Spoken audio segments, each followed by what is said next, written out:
The time is now for Matt McLain as the Reds are adding the number 5 prospect in the system to the active roster today out in Denver.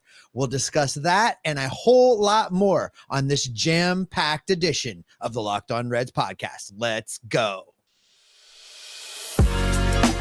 You are Locked On Reds, your daily Cincinnati Reds podcast, part of the Locked On Podcast Network, your team every day. You are Locked On Reds. Welcome in to the Locked On Reds podcast. My name is Jeff Carr. His name is Steve Offenbaker, and we are lifelong Cincinnati Reds fans that have turned an addiction into information for you. I want to thank you for taking time out of your day to listen to us talk some Matt McLain with you.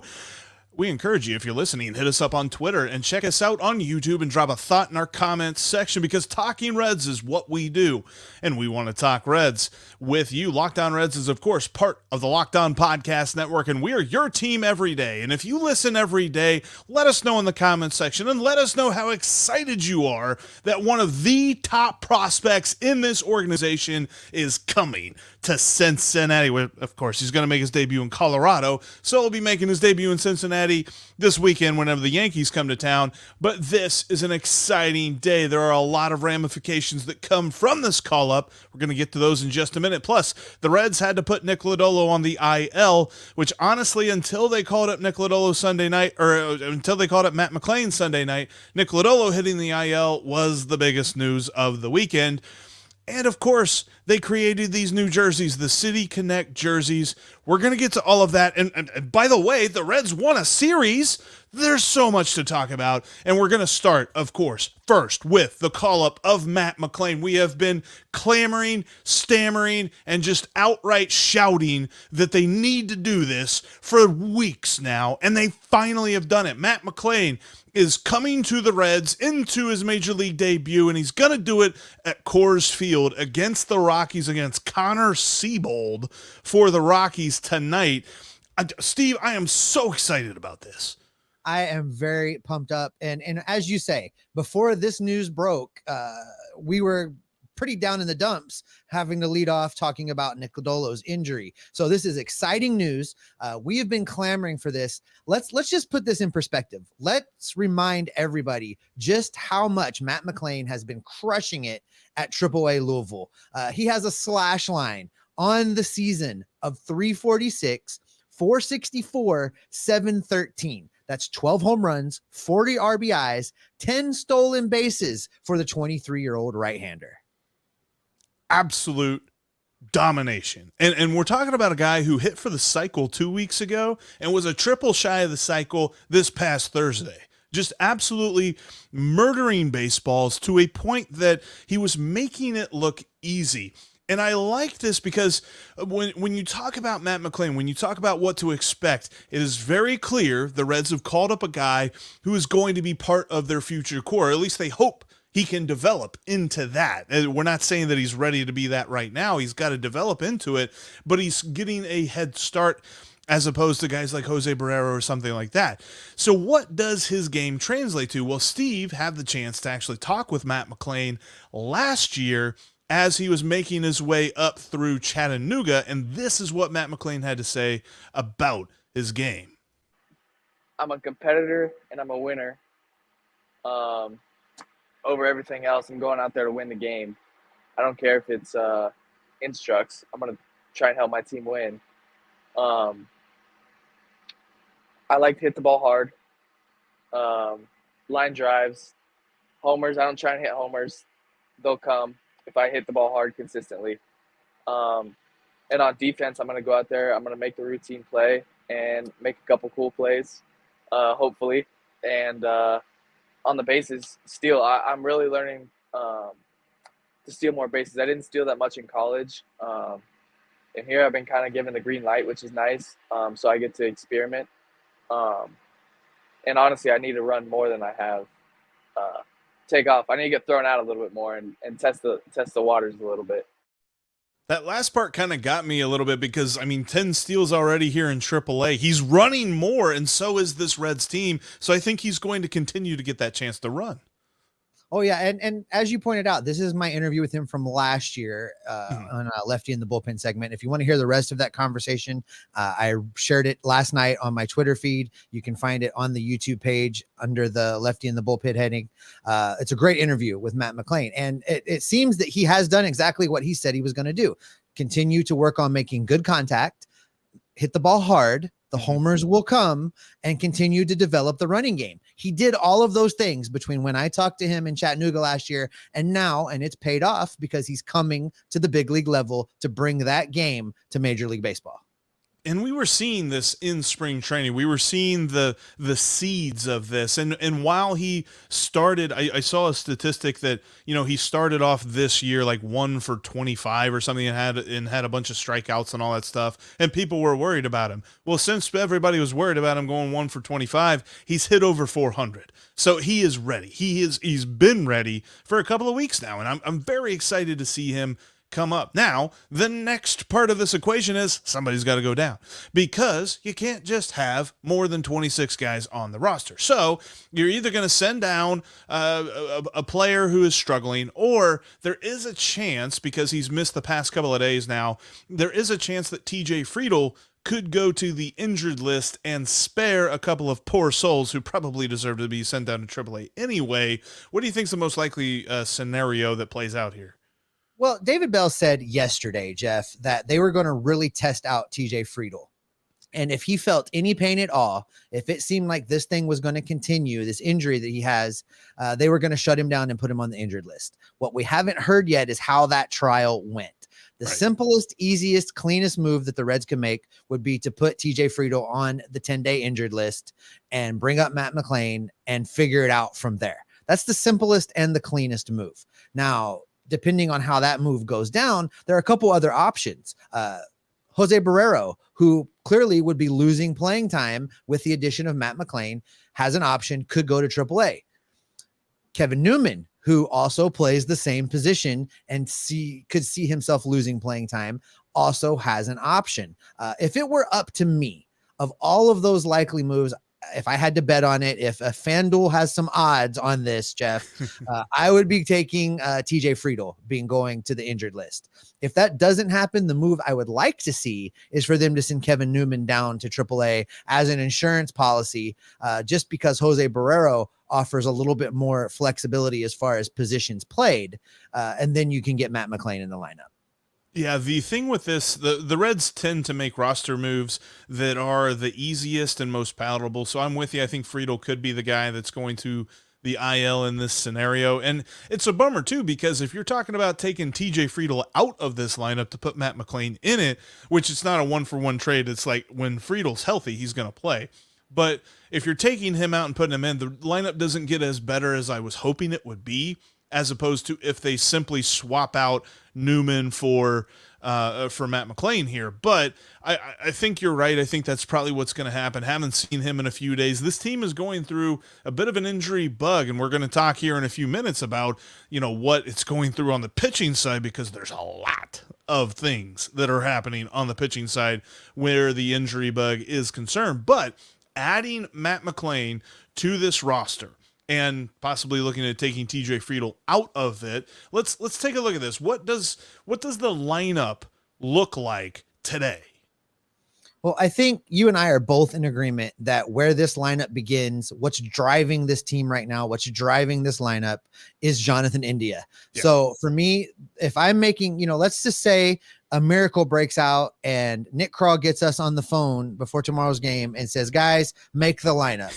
This is the lineup that I want to start the game in Denver today. It starts with Jonathan India at the top, leading off and playing second base.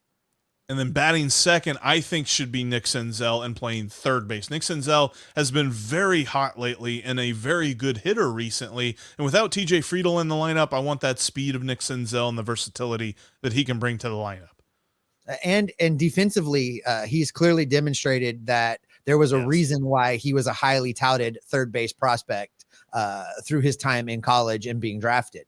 Coming up behind him, I think with the injury challenges as they are, Spencer Steer continues to play first base for now, and I bat him third in the lineup tomorrow. Yep, I like that, and I'm going to put Fraley fourth. I still think that Tyler Stevenson is going through some things. He's flashed a little bit of power over the last few days, but he had a lot of strikeouts there in that series finale for Miami, and Jake Fraley had an amazing weekend in Miami. So I'm keeping Jake Fraley batting fourth and playing left field. And not forgetting that Colorado is starting a right-handed pitcher, so it makes sense to have Fraley in the cleanup. Rake is gonna feast. There you go. And, you talk about Tyler Stevenson, while he has still had some struggles, he has kind of dinked and dunked his way into having some productive games of late. Mm-hmm. I still think that the power is going to come. We saw it when he got grooved one down in Miami. He can still hit the ball far. It's just a matter of putting it all together. For that reason, I put him fifth batting behind Fraley. Stevenson's going to continue to occasionally run into one. Yeah, and I think then following behind will be Will Myers batting in right field or playing in right field. Look, Will Myers has had a big struggle of it here to begin this season. He's another guy that I'm like, he's going to turn it around. He has shown it before. He has the talent to make that turnaround. And what better place to do it than Colorado? So now we get to the bottom third of this lineup in the 7, 8, and 9 spot, Jeff. And here at the 7 hole, I think this is where I would like to see Matt McLain make his debut at shortstop and batting 7th. It puts him in a good spot without a lot of pressure on him to kind of find his way. Look, if he comes out and goes 3 for 4 with a couple home runs and does big things, that's great. But that's not exactly what I expect. There's going to be a period of adjustment coming to the big league level. Now, it's nice that it's out in Denver where the ball just absolutely flies. It would be great to see McLean have that kind of success, but I want the Reds to be gentle with him and allow him to grow into the next level. And I think the 7 spot is the right place for him to do that. I 100% agree. I feel like if you call him up and immediately put him in the top third of the lineup, you are just adding far too much pressure to him. So I want him to lean into it a little bit. Batting 8th, we're going to start Jose Barrero, but we're going to start him in center field. Listen, no TJ Friedl in this one. Henry Ramos isn't going to play center field for me. I think Jose Barrero has shown in the past he can do this. Now, as far as consistently, gonna have to figure that one out. And the hitting's still not there, but this is sort of a look. Barrero's got the versatility here, so he still has some value on this roster currently. And let's see if he can provide some value in a different position. I think he's done at shortstop now that McLean's up here. McLean plays shortstop every day, at least until Ellie De La Cruz comes up. Then we have an interesting conversation to have. Yeah, again, this is not our lineup that we want to see for the rest of the season. This is the lineup we want to see today. This is going to be, and we told everyone that this team was going to be an evolving process the whole season. Yep. We said on opening day that the team that started on opening day was nowhere near going to resemble the team that finished in September, October. And this is the start of that. First move with McLean coming up, you start to adjust your dominoes. You start to move your pieces. So Barrero in center field makes sense to me for today. As more guys come up from the minor leagues, Jose Barrero could still find himself without a job. This is just the best scenario, I think, until, as you say, Jeff, TJ Friedl is healthy and ready to take back over in center field. And then, of course, rounding out this lineup in the number 9 spot, Luke Maile continues to hit near 300 on this young season. And, I thought Kurt Casale was going to be the number 2 catcher behind Tyler Stevenson, but Maile has really made a claim to get a majority of that playing time behind the plate. That's not Tyler Stevenson. So I like him in this spot. I like him hitting the ball out in Denver. He's put up some decent numbers, and we'll just continue to run him out there, I guess. Yeah, I agree with that. And it's interesting because there's a quick nugget on that. The Reds signed Luke Maile before they signed Kurt Casale. And I think we, having seen Kurt Casale in the past, just assumed he was going to take over that number 2 spot, but it almost felt like the Reds thought of Luke Maile more than they thought of Kurt Casale in that instance. So I wonder if this is just a tiny little thing where it's like, look, trust the process. The Reds know what they're doing there. But look, with Matt McLain coming up, the youth movement is in full swing with the first of many talented position players arriving today. That's right, Jeff. Now listen, as excited as we are about the position players and the offense, the pitching staff is in trouble. We're going to tell you why coming up next. But before we get to that, I want to talk about one of the sponsors of today's podcast. Today's show is brought to you by eBay Motors. For a championship team, it's all about making sure every player is a perfect fit. It's the same when it comes to your vehicle. Every part needs to fit just right. So the next time you need parts and accessories, head to eBay Motors. With eBay Guaranteed Fit, you can be sure every part you need fits right the first time around. Just add your car to the My Garage section and look for the green check mark to know that the part will fit or you're going to get your money back. Because just like in sports, confidence is the name of the game. And when you shop eBay Motors, you can have confidence. With over 122 million parts to choose from, you'll be back in the game in no time. After all, it's easy to bring home a win when the right parts are guaranteed. Get the right parts, the right fit, and the right prices on ebaymotors.com. Let's ride. eBay Guaranteed Fit is only available to U.S. customers. Eligible items only. Exclusions apply. The Reds and the Rockies get going at 8:40 p.m. Eastern time today. Hunter Green is on the mound against Colorado's Connor Seabold. You can catch every pitch of the Reds' hometown broadcast with SiriusXM on the SXM app. Just download the app and search Reds. Thanks for always making Locked On Reds your first listen every day. Everydayers, on tomorrow's show, what are reasonable expectations for Matt McLain now that he is here? We're going to have you covered on that and a whole lot more on tomorrow's show. Jeff, I think all of the shows this week are going to be jam-packed. Sometimes we kind of struggle to find enough news to fill out every show. That's not going to be the case this week. And this episode in particular is going to be hard to fit everything in. The top story that got bumped, Nick Lodolo has gone to the injured list, and it is pretty much DEFCON 1 for the Reds pitching staff. Lodolo is going to be out at least a month from now. And that spells big trouble for a Reds rotation that was already reeling. Yeah, we're talking about, 5, maybe even 6 starts that the Reds just, as of right now, don't have a plan for. And that's on top of the fact that their 4th and 5th spots on the rotation, they might have a plan for those too. So you're really looking at maybe 15 starts that they got to figure out what they're doing with right now. And that is kind of it's a bit daunting. That's why I'm feeling DEFCON 1 right now. Plus, coming into this season, the big thing was, can the big 3 take a step forward?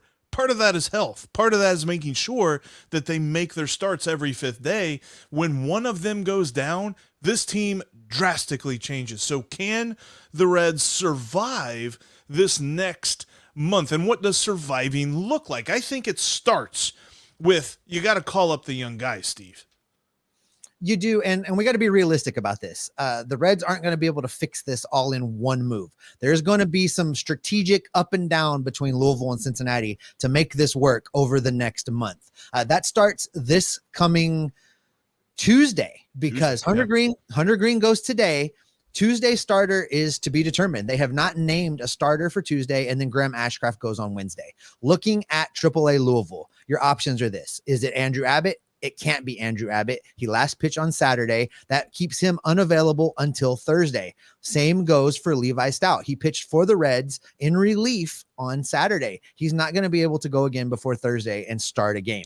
That leaves, by default, the last man standing at AAA, Jeffrey, Brandon Williamson, who last pitched on Thursday, meaning he lines up to actually go again on normal rest Tuesday and could fill that spot out in Denver as the Reds face the Rockies. We've talked a lot about Brandon Williamson too, and it's widely known for those that have followed Louisville. And if you haven't followed Louisville, the big question mark with Brandon Williamson is the strikeout to walk numbers, because they're not good. He has 27 strikeouts. He has 20 walks in all of his innings that he's pitched so far this season.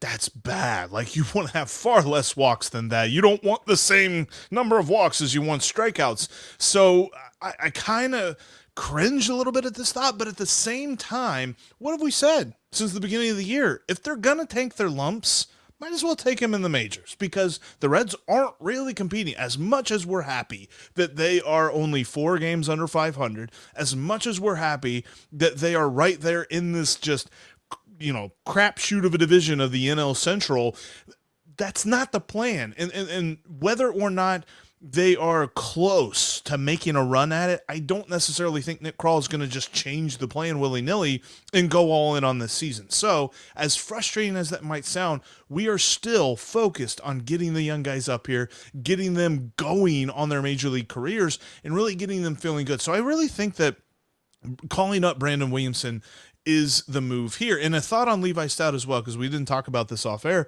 but I do remember when you send a guy down, unless it's to bring him back for like an emergency injury situation, he's got to stay down for 10 days. So it's not going to be Levi Stout because they've already made their move based on Nick Lodolo's injury. They called up either Silvino Bracco or Alan Busenitz counts as that call up. So Levi Stout's going to be down for 10 days. I thought it was weird that they sent him down so quickly anyway, being that he is the guy that is stretched out and ready to go. And he's seen the major leagues a little bit. So it's going to be weird to not say that he's just sitting down there for 10 days. So hopefully what we see is Brandon Williamson on Tuesday and Andrew Abbott on Thursday, because honestly, if you got a better plan, I'd love to hear it, because I don't think there is one. No, and I'm going to stand by what I said a little over a week ago, Jeff. That's that you rotate these guys through, you piggyback where you can, and you tell them when they come up, I don't care what you do while you're on the mound, you're throwing 100 pitches. That's just the way it's going to be. The Cincinnati Reds right now are in danger of running the bullpen into the ground.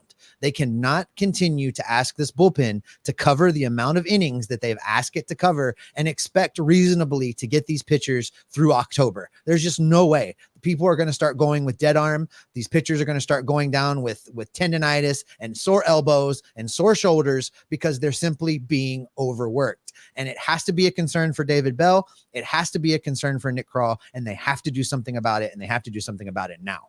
Well, and we're already seeing that worry. I mean, Reivar Sanmartin was moved to the 60-day IL with his, throwing elbow discomfort. And they're not saying what it is, but 60-day IL makes me think that they're like, maybe we can avoid Tommy John, but we're not sure, but we just know he's not going to pitch for a while. So they moved him to the 60-day IL. Casey Legumina goes to the IL with, I believe his was a leg injury, but still it's, these guys are getting worn down. Lucas Sims the other day threw one pitch and everyone was like, is he hurt? And David Bell's like, well, no, he threw 34 pitches the day before. That's not an answer, David. Like, come on, is he hurt or what? Because Lucas Sims has gone through this problem. And this is the numbers that I'm looking at and why I'm so concerned. Starters for the Reds have pitched 186 and 2/3 innings so far this season. That's a number. Relief pitchers, 162 and 2/3 innings. We're really only talking about 24 innings. We're talking about 4 quality starts worth of games difference between the starters and relief innings that the Reds are doing.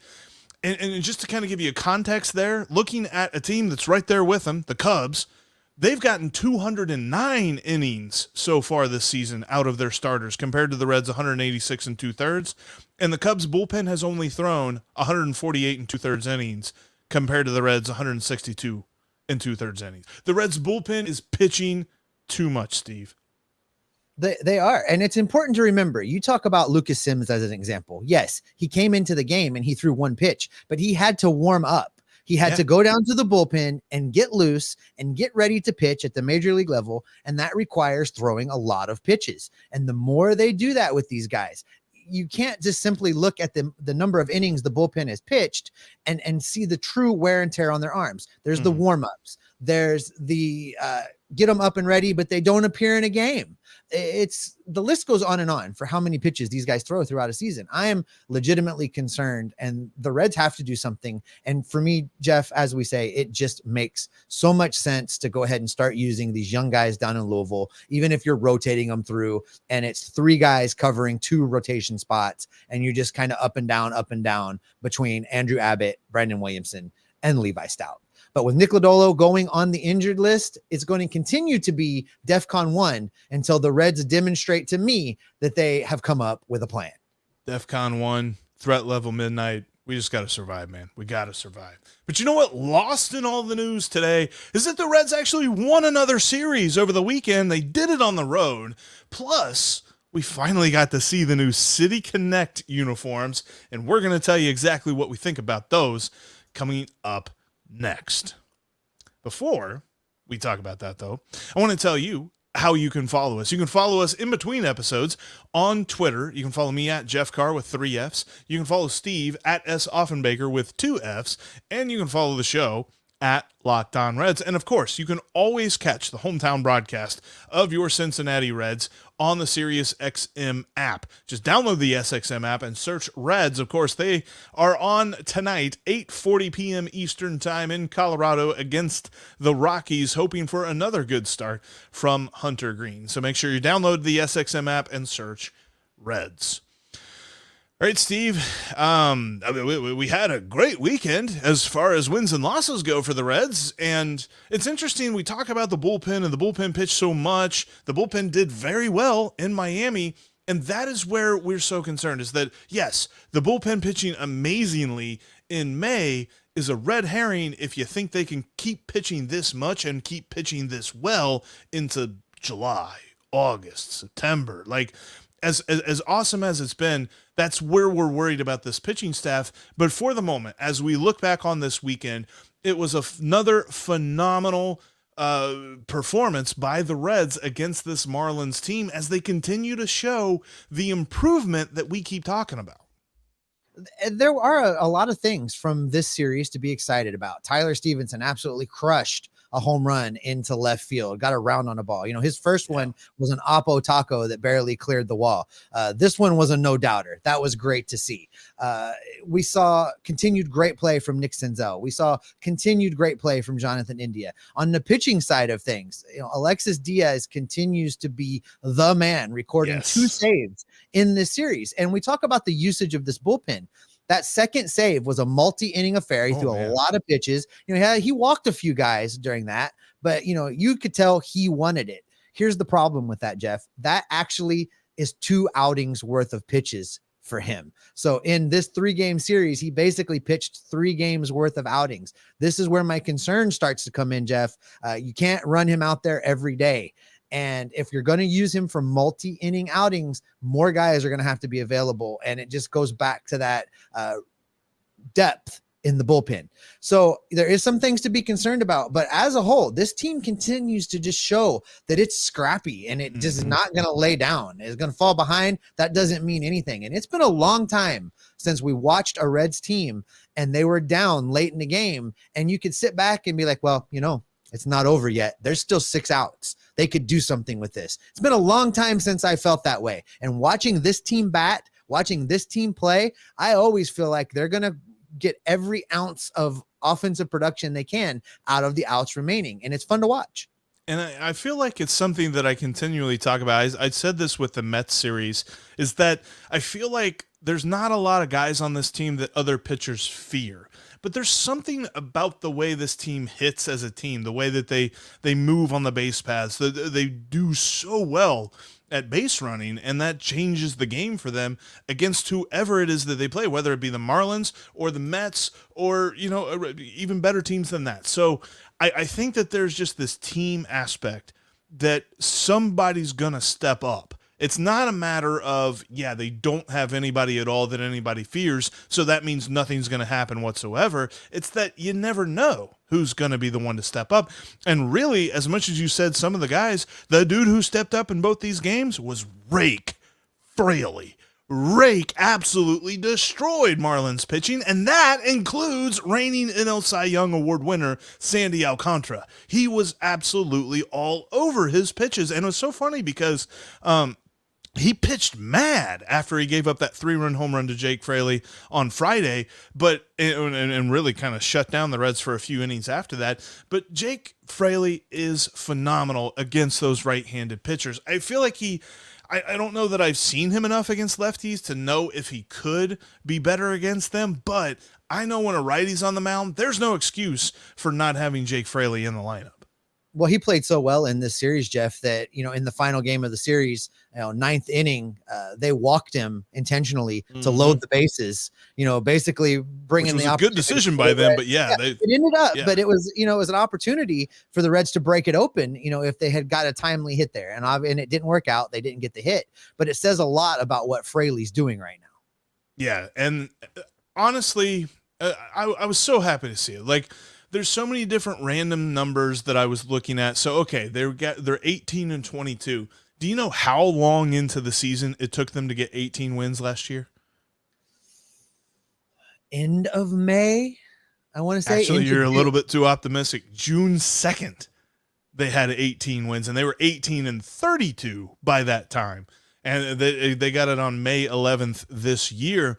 And they were also closer to first place than they were back in 2021. We talked about that a little bit, though. It's little numbers like that have absolutely just floored me to see what this team is doing and to see what the NL Central looks like this season. What you're saying is we're in great shape for that over that you and I both took at the start of the season. If you do the math right now, they're trending. If they win games at this clip currently, then they will win 73 games. So, I mean, we're getting close to that Jeff Ruby's bet. But you know what, Steve? One other thing happened, and this, for a lot of folks, this was probably the biggest thing of this weekend.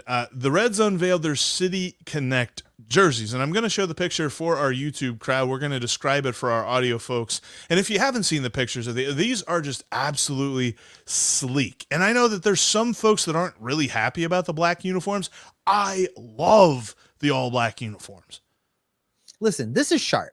Now, there's some people that are upset, but, all black pants, black shirt, black hats, a redesigned Cincinnati C, Cincy across the front, black letters with white trim. I love this. Now, here's where I kind of go a little bit off on this. I love the jerseys for what they are, a different look to shake up the image of the team. That's what these are supposed to do. But these are called City Connect jerseys. The whole idea behind this is supposed to be incorporating things from the city, putting it in the form of a uniform that's a completely different look, a total deviation from what they've always done.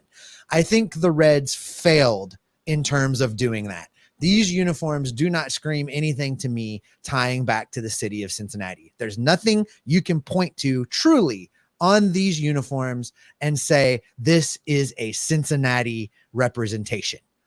All that being said, disagree. For what they are, though, Jeff, I like them. I'm going to order one. Listen, if the Reds are listening right now, by the way, I'm ticked off that I cannot order a custom City Connect jersey. I saw that the media people in Cincinnati all got uniforms sent to them. Jeff and I didn't get one. That's a tremendous oversight on the Reds' part, but I was going to go buy one. Yeah. Anybody that's run into me at the ballpark knows that I put my name on the back of my jerseys and I wear my number 19 that I let Joey borrow. That's what I wear. Can't order it. It's not possible. I'm going to disagree with you on whether I love these jerseys. I want to get a jersey. I want to get a t-shirt. I want to get a hat, all this stuff. And by the way, here's the look of the hats up a little bit closer that the Reds Pro Shop actually took a picture of these. These are on the shelf. Just beautiful. They're all black. They got the red cord kind of around the bottom of the hat. And then you have that amazing like Art Deco look of the C logo that they made here. It's kind of a mashup of like an Art Deco look and the old C that they had back in, I believe it was like the 20s is when they used that C. It's not the wishbone C that we're used to. And I know some folks had trouble with that. I actually love that logo. But I'm going to disagree with you because you know what I see when I see these uniforms? The Bengals. This is how they're connecting to the city. They're going all black like the Bengals can do with their all black uniforms. And what is more popular right now in the city of Cincinnati than anything at all? The Bengals. They saw that look. They saw the sleek black uniforms that the Bengals run out there, and they say, you know what? We need that because they already got all white. You don't need all white for the Reds. They've had all white for years, and we've already got so many different kind of red uniforms. We don't need any more of that stuff. In fact, let's take one out of the book of the folks that want to get rid of the drop shadow on the C. We're going to make everything black instead of just the drop shadow. So that's kind of where they went with this one. And I know that there's like these little logos and things like that that somehow link back to the city. And of course you got the Kroger patch on the sleeve. But overall, I love these. I do. I can feel our buddy Cam Miller twitching somewhere when you said drop shadow. Here's the thing, Jeff. Like I said, I like the uniforms. I'm going to get one, But I feel like it's another example of the Reds, the organization, being short-sighted and dropping the ball. Every time this organization seems to have an opportunity to step forward and embrace the city and do something cool, they fall on their faces. And I think this is just another example of that. And yeah, the uniforms are great, but they're supposed to connect. They are called City Connects. And you can stretch and try and tie it into the Bengals, but there should be something, a small patch of the skyline, a small patch of the Roebling, other things from throughout the time in the city. See the skyline, you know, on there. something that ties in the river, something that ties in all of baseball past. I mean, people are stretching to trying to find a ways to connect. The new logo has 5 lines through it. So someone's trying to say, well, maybe that's the 5 championships they won. But the people that designed this thing won't commit to that. And that's because I don't think there was that much thought put into this. So for me, Jeff, I'm going to get one. I'm going to enjoy them, but I think the Reds missed an opportunity. Well, I love that, but I'll say this. I'm into it, and I've seen some folks that don't like them, and I don't understand your all's point of view. So tell me what you think. Tell us what you think in the comment section here on YouTube, or tweet at us at Jeff Carr with 3 Fs, at S. Offenbaker with 2 Fs. We'd love to hear your thoughts on the City Connect jerseys. But that is where we are going to end today's podcast. Thank you so much for checking out today's show. Before we get out of here, just wanted to remind you, you can catch every pitch of the hometown broadcast on the SiriusXM app. Just download the SXM app and search Reds. But that will do it for us. Thanks again for making us your first listen every single day. Every dayers coming up on tomorrow's show. What can we reasonably expect from Matt McLain now that he is here? We are going to dive into that on tomorrow's show. But thanks for checking us out. Now go check out Locked On Fantasy Baseball, as Matt and Dom will help you win your league with their daily fantasy baseball analysis. Had a brain fart there. As they help you with starts, sits, drops, ads, trades, all that great stuff. Locked On Fantasy Baseball is just like Locked On Reds. We are part of the Locked On Podcast Network, your team every day, and we're free and available on all podcasting platforms. Steve, Matt McLain is here. There's still a few guys that need to be called up, so hopefully that's coming soon. But what can people expect from you and me? Oh, we're going to be dialed in on this debut. We're going to continue to listen for the rumors for when the rest of the guys are coming. We're going to gather up all that information and bring it right back here to keep everyone locked on Reds every single day. I am going to look so good in that jersey. I wanted a free one. How do we miss out on that?